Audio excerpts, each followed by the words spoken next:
आज मैं आपसे जिस महान शख्सियत के बारे में बात करने जा रही हूँ उनका नाम है स्वामी विवेकानंद।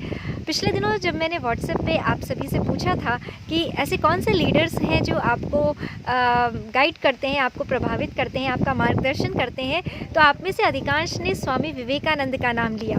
और आज है उनका जन्मदिन यानी राष्ट्रीय युवा दिवस, जिसके रूप में हम उसको सेलिब्रेट करते हैं। आप सभी युवाओं को राष्ट्रीय युवा दिवस की हार्दिक शुभकामनाएं।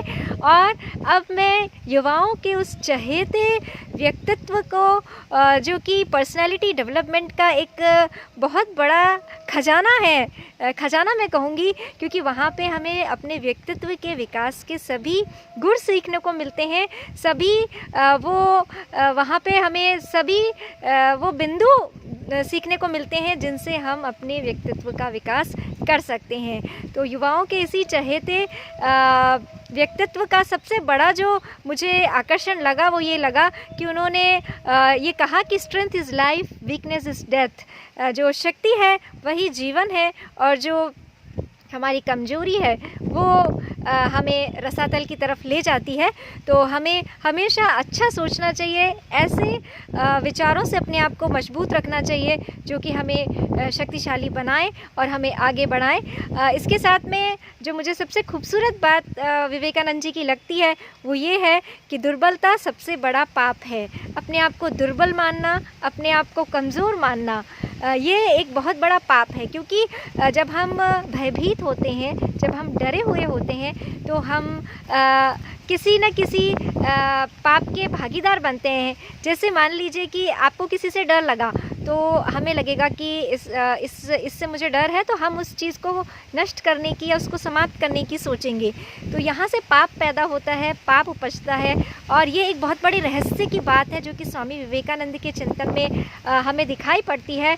और साथ में एक बहुत बड़ा सूत्र जो कि उपनिषदों से स्वामी विवेकानंद ने लिया था और ये कहा था कि उत्तिष्ठत जागृत प्राप्य वरान निबोधत, अर्थात उठो, जगो और अपने लक्ष्य को प्राप्त करो।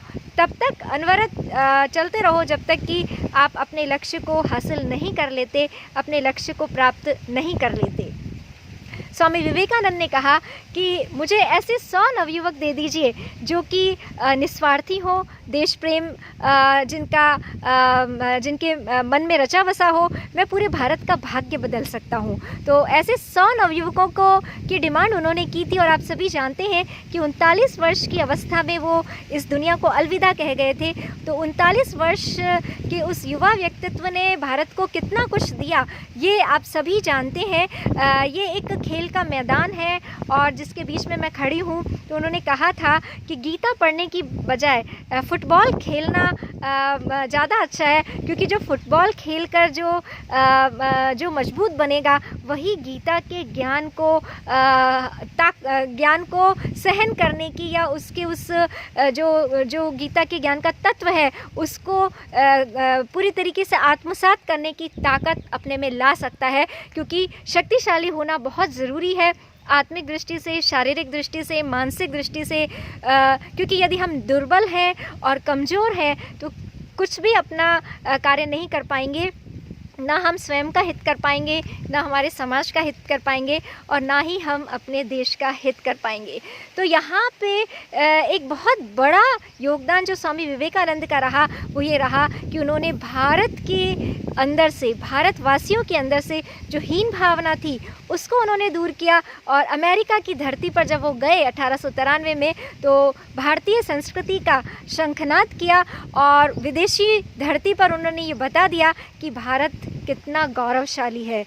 आमतौर पर ये होता है कि जब हम अपनी चीज़ें हमें जब हम अपनी बात कहीं दूसरों को बताते हैं, बाहर वाला हमें अप्रिशिएट करता है, तो हमें अपनी जो महानता है उसका ज्ञान होने लगता है। तो ये स्वामी विवेकानंद ने इस कार्य को किया और पूरे विश्व में भारतीय संस्कृति और भारतीय सभ्यता का डंका बजाया। ये विवेकानंद जी का एक बहुत बड़ा योगदान था।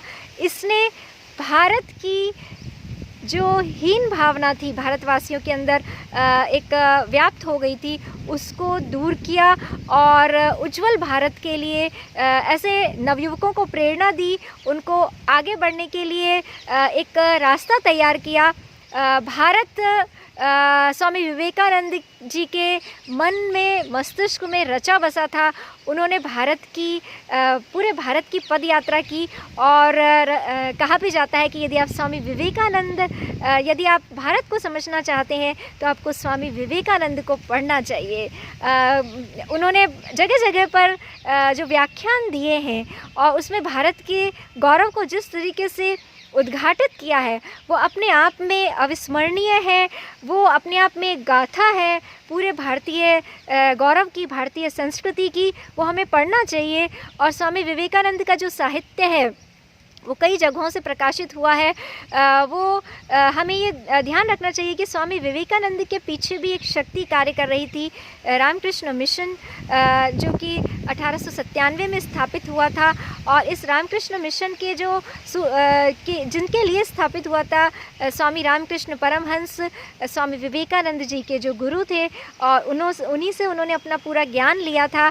और इस ज्ञान को उन्होंने राजनीतिक, सामाजिक और धार्मिक जो अन्य धरातल हैं उन पर विकेंद्रित किया और भारत को और अधिक सशक्त बनाने के लिए अपना पूरा योगदान दिया।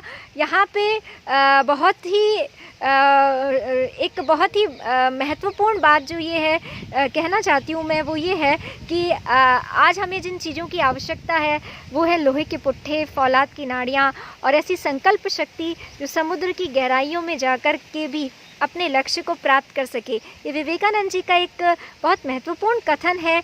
और हमारी इच्छा शक्ति जितनी मजबूत होगी, हमारे अंदर जिन चीज़ों को हासिल करने की हम इच्छा रखते हैं उनके प्रति जितनी हमारी इच्छा शक्ति मजबूत होगी, हमारा साहस, हमारा धैर्य, हमारी सहनशीलता और हम में जो और दूसरे दुर्गुण होते हैं यदि वो नहीं हो, जैसे हम किसी से यदि ईर्ष्या ना करें और किसी को नीचा ना दिखाएं, तो हम आगे अपने भविष्य को किस तरीके से उज्जवल बना सकते हैं। जब हम स्वामी विवेकानंद जी को पढ़ते हैं, उनसे जुड़े हुए संस्मरणों को सुनते हैं, तो वहाँ पे हमें अपने व्यक्तित्व की जो कमजोरियां हैं, अपनी जो बुराइयां हैं, उनको भी दूर करने का अवसर मिलता है। और यहाँ से हम पर्सनालिटी डेवलपमेंट के बहुत से झरने यहाँ फूटते हैं और उनमें से यदि हम